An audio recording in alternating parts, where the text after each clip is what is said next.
So we run strands of work in all those areas, and all of it is guided by this problem, most of it anyway, and that's the achievement gap. In the United States, we made tremendous progress at closing the gap between what middle-class kids can do and poor minority kids can't do in the 70s, but it's remained a pretty intractable problem. So that's what we are wrestling with, how to close the achievement gap. Other countries have been much more successful, so we know it can be done, but here in the United States, no matter how much money we've spent 2.5 times more money per kid than we did 30 years ago. We're simply not making much progress. So it all comes down to this. Now everybody, I believe in the room, probably knows about the impact of the teacher. Though it took researchers to catch up with parents,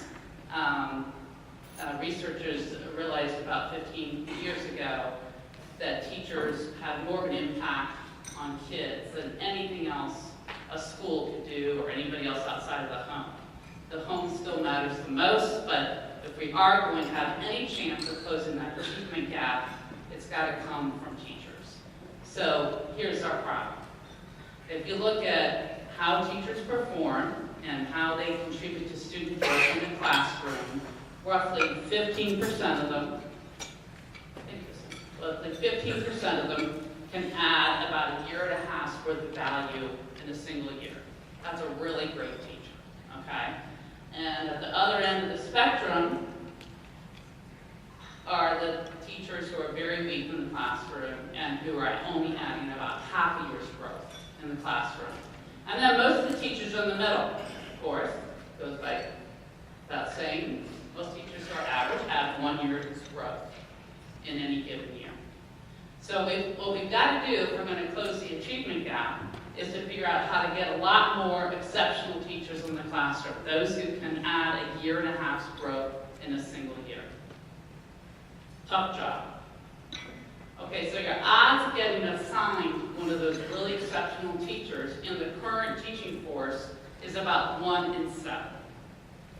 So if you look at a child who comes into school in first grade and is several years behind his peers, and you've got to play catch up, it's going to take 5 to 7 years to level that kid with the middle class kid. That means 5 to 7 years of a really great teacher, not just 1 year. So what are the odds of getting that really great teacher year in and year out for 5 to 7 years? 5 years in a row is 1 in 17,000. So here's our challenge. Okay, so how are we going to get there? How are we going to increase the number of highly effective teachers? All right, well this is the work that we do on states. We do other work, I'm going to get into that a little bit, but we look at what states do to hurt and to help teacher quality. And we publish this thing every year, and you can get it online. If you want to use up an entire ink cartridge, you can print it out. But this is the North Carolina Yearbook. And it goes into agonizing detail what North Carolina could do to improve teacher quality. The reason we actually publish 52 volumes of this, one for every state and then a national summary. And the reason we do one for every state is because we long ago recognized that states are getting pretty used to national groups putting out these reports, and they're not much used to them because they're just in a checklist. So what we try to do is produce a very comprehensive edition that explains to officials in North Carolina what they could do to improve. So as you can see, North Carolina's grade is not that good. They earned a D+ average on the 5 areas that we look at. But I'm not coming down here to insult people in North Carolina. This is actually pretty routine. What we're trying to do is to establish a goalpost for all the states. We are trying to get states to move from what worked 30 or 40 years ago and what they need to do now to change. So this represents what we need to do to attract and retain great teachers in the year 2012. So if you can look at this graph, it's a little hard to see in the dim light. apologize for that. But in 2011, the darker bars were how states performed against our 36 yearbook goals. And in 2009, you can see tremendous progress over the past 2 years. And some of you may have been tracking this in the press, but 2 years ago, we had only one state earned a C, and now we've got quite a few states that have moved up from B, B minus, C plus, still no A's. And you can see that North Carolina is right in the middle with most states, and we're very hard graders. But so you can see where the trend is, but we are definitely making unprecedented progress in the states. Okay, so the first challenge that we have is how to get great teachers. Now, a lot of you in the charter school movement, I'm assuming all of you in the charter school movement, a lot of charter schools love to hire alternatively trained teachers. And I used to work in Baltimore City. I worked for a group that we were the first ones to bring Teach for America into Baltimore City. Worked very hard to bring the new teaching project. We have teaching fellows, I believe, here in North Carolina. So, big believer in the value of bringing alternatively trained teachers. But there's a problem with that. The nation hires about 165,000 new teachers a year, okay? If you look at the high quality alternate routes, there's like 10,000 at most.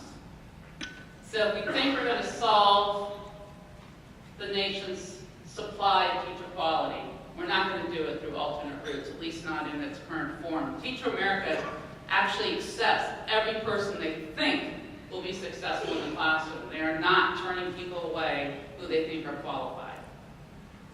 So we have a real supply issue. Plus the average cost of somebody coming in through Teach for America, Woodrow Wilson, New Teacher Project, they cost another $40,000 to $60,000 a year. Meanwhile, we're spending some $7 billion a year in teacher preparation in our nation's colleges and universities. And then we turn around and we invest another lump sum of money into alternatively trained teachers. There's something wrong with that equation.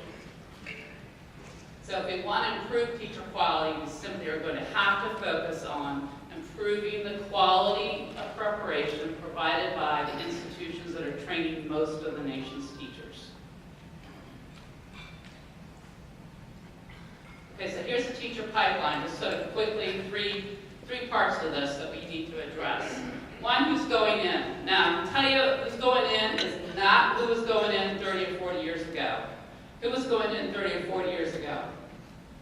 Very smart women with no other option but to be a teacher or a nurse. And that's all changed. So I'm sure there are a lot of women in here who could have had any choice they wanted. But we're not attracting women, and we're not attracting the most talented minorities. They too have options they didn't have 50 years ago. And then we have the quality of the training that we're going to be looking at. And then we have the licensure test. That's where the state comes in.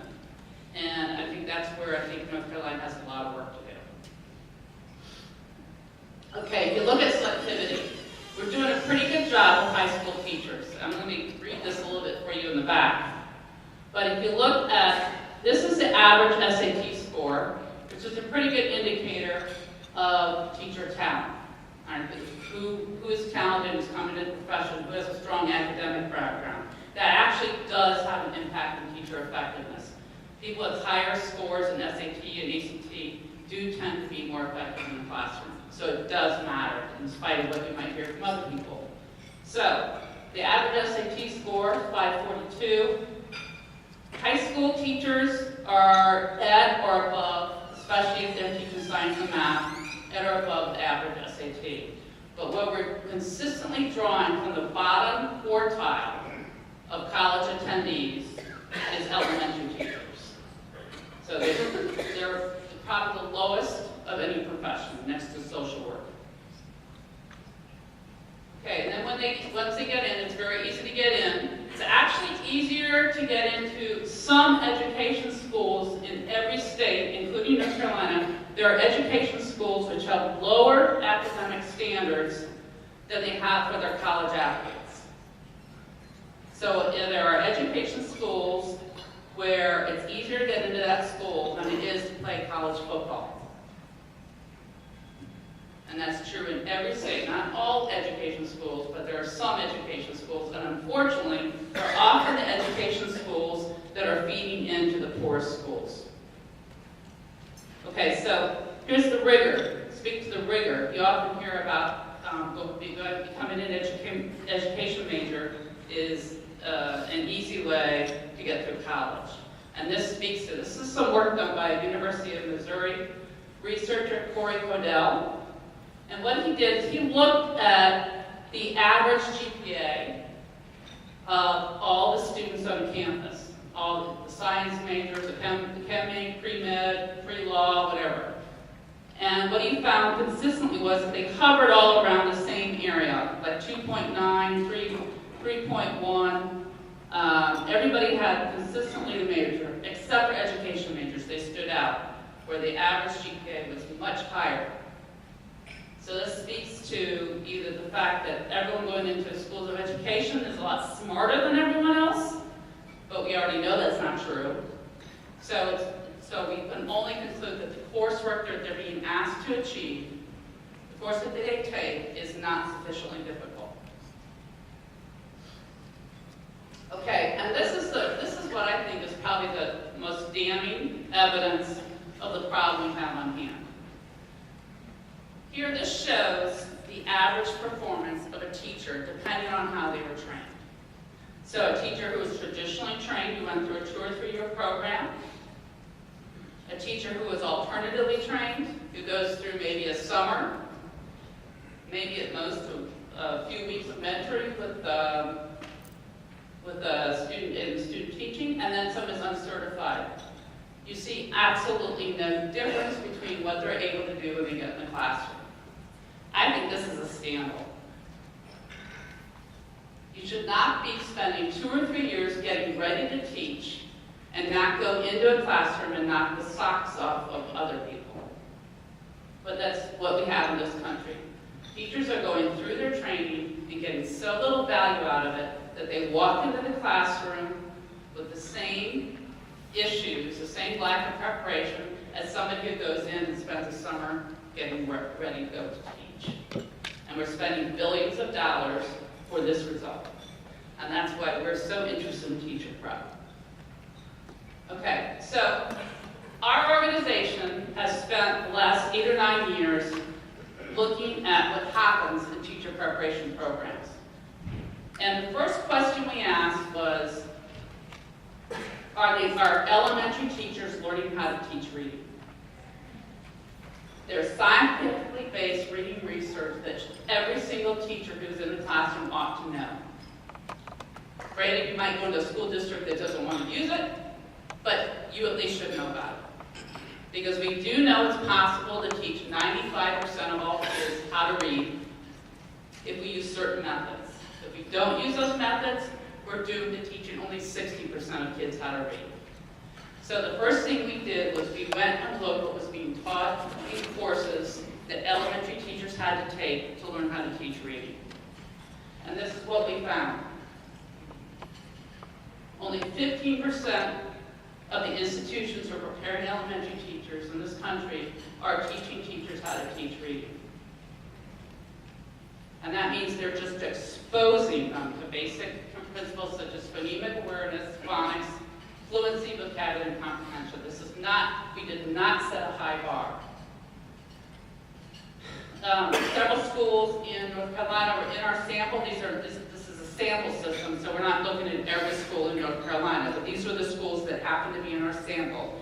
Greensboro College passed. They actually are teaching new teachers these components. And UNC Chapel Hill, Elizabeth City State University in Fayetteville are not. Okay, then we looked at what elementary teachers need to know about mathematics. They need a lot more mathematics than most institutions are presuming.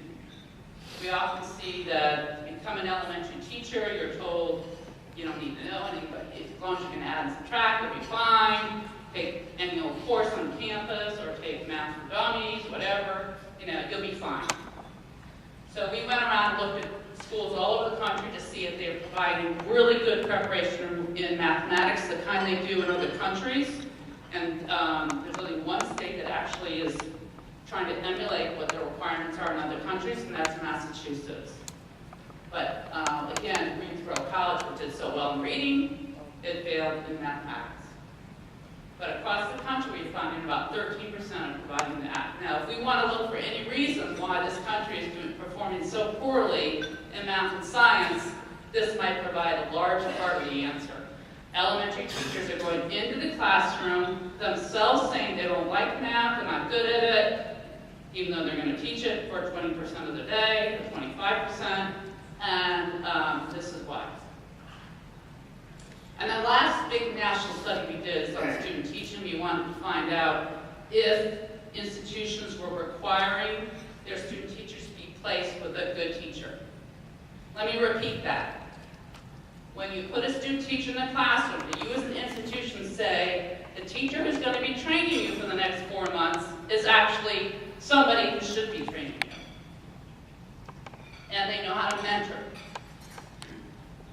Only 7% of the institutions in our sample require that their student teachers go in a classroom with someone who is considered effective and who knows how to mentor an adult.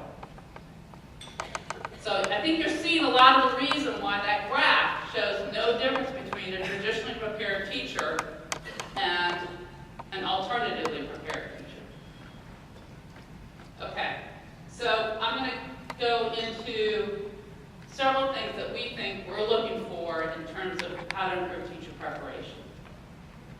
Okay, you don't have to read through this long graph. I basically want to give you a sense of how many elements fall to the state, that the state does have an important role to play here. It's not all about what institutions need to do differently, but there are things that states can do to force the hands or gently persuade institutions to do things differently.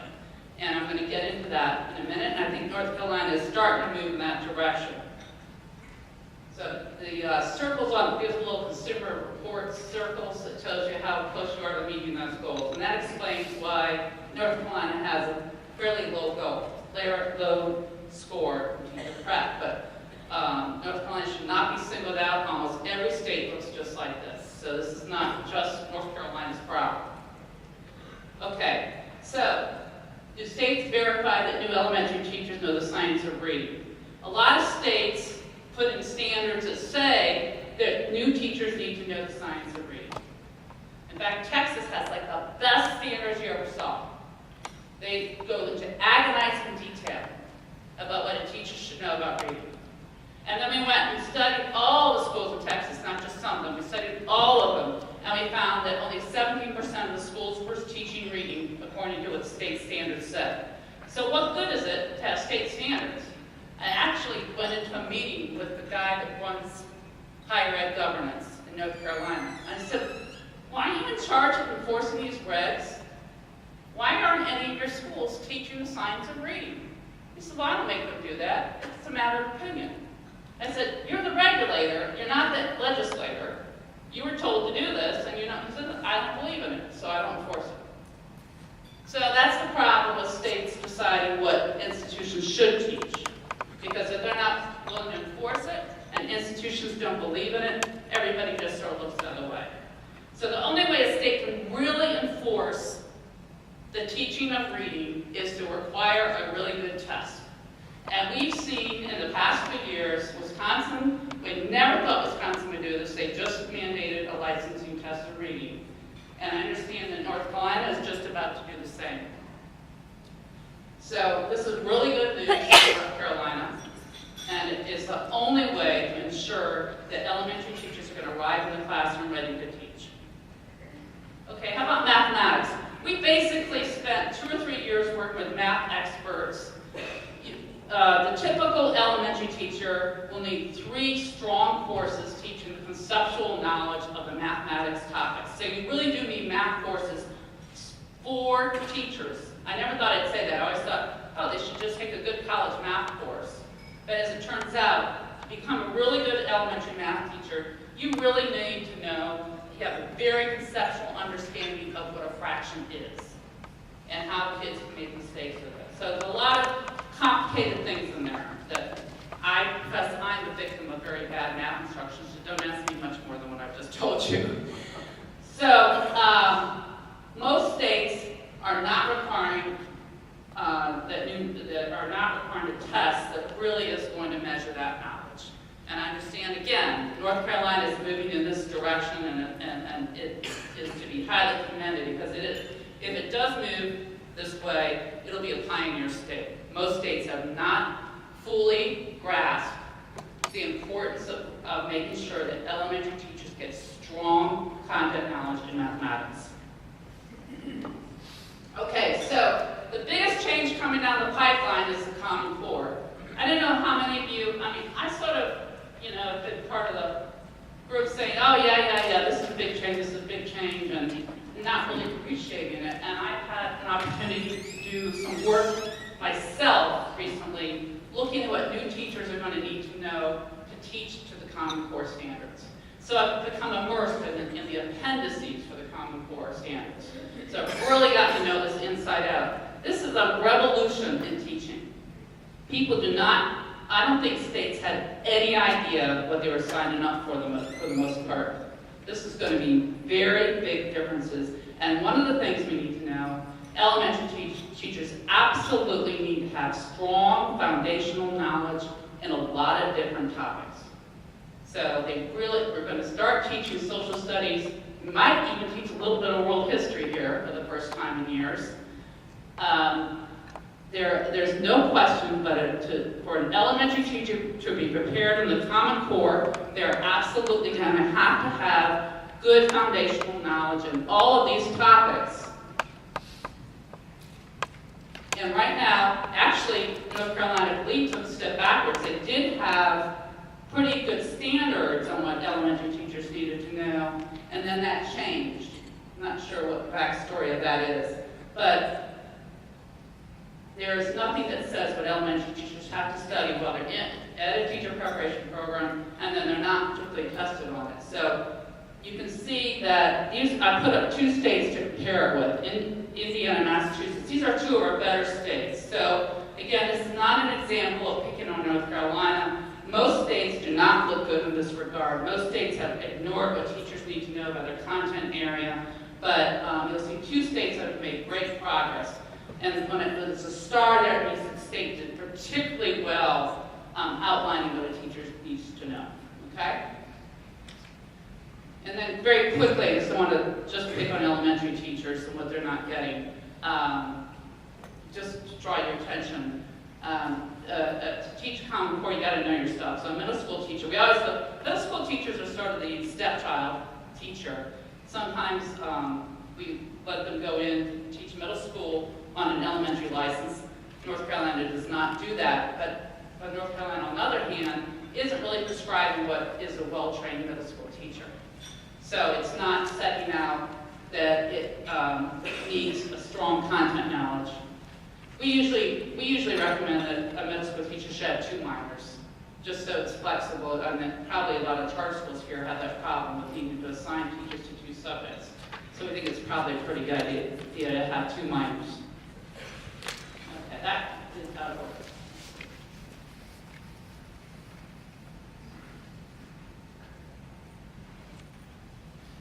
All right, so very quickly, I want to wrap up and talk a little bit about accountability. Definitely North Carolina is beginning to make real headway with licensing tests, and that is a very good way to raise the bar in what's happening in the institutions. Another thing that North Carolina has been pretty good at is developing a strong data system. It's ahead of most other states.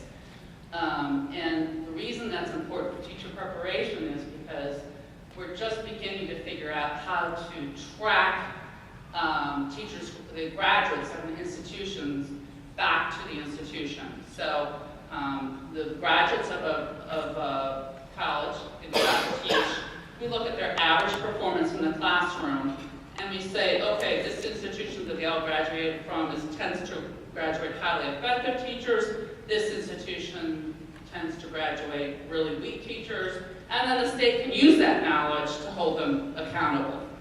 Now, we've been trying to figure out how useful this information is, and it's something the state should definitely do. It's very important, but it's full of problems because there's some limitations. So I'm just going to show you very quickly. There are 77 teacher preparation institutions in North Carolina. Okay? In North Carolina, right now, has only developed the ability to look at its public institutions. The privates are not part of this longitudinal data system. So that eliminated 33 from our lens. And then that left 44. And then 31 of those 44 public institutions did not have statistically significant results. So you couldn't use the data, it didn't mean anything. And then that left 13. And then we're looking for statistically significant results for over 1 year, because people track, the institutions change from year to year. It's not fair to just use 1 year of data. And that left us with 6 programs out of 77 for which we could produce a valid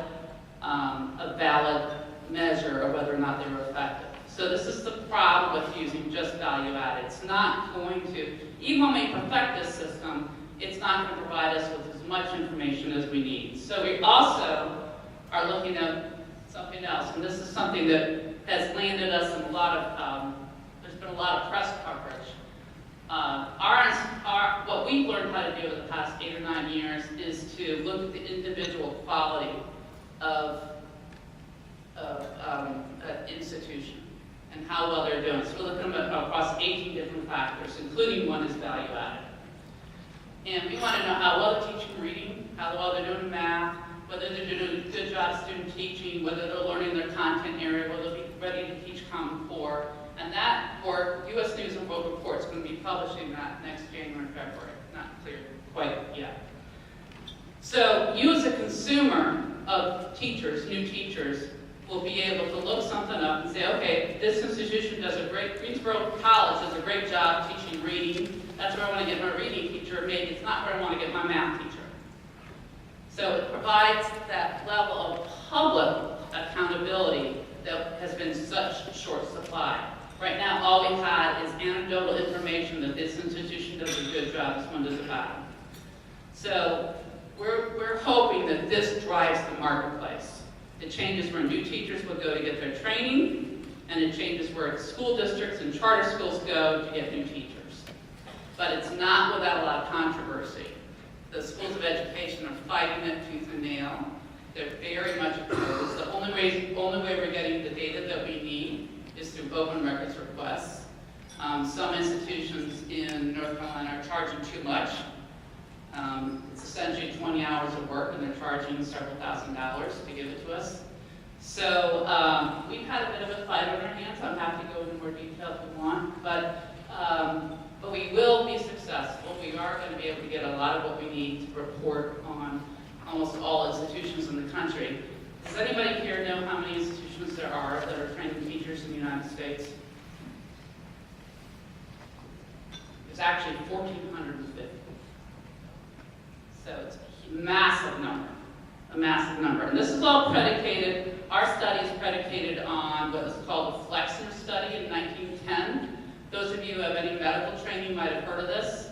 In 1910, this guy, Abraham Flexner, was contracted by the Carnegie Foundation to go around and look at medical schools in the United States. Because believe it or not, in 1910, medical training in the United States was terrible. You could get into a medical school without a high school degree. And when you got there, you didn't work on a body, live or dead. And so there was a lot of pressure to change that. And this is called the Flexner study. It's probably the most important piece of social science research of the last century. Because within 10 years of that study coming out, about a third of all medical schools in the United States were shut down. Now, our aim is not just to shut down bad schools. Our aim is to provide a model of what good ones are, and that's what Flexner did as well. So we're looking forward to this, and we think it's an essential ingredient into holding teacher preparation programs accountable for the quality of their teachers. But just to summarize, this is hard process of making big improvements. Glad to see North Carolina is making some really big strides just in the past 6 months. And I think there will be a payoff in the quality of teachers that you all receive in return. So thank you very much for your attention.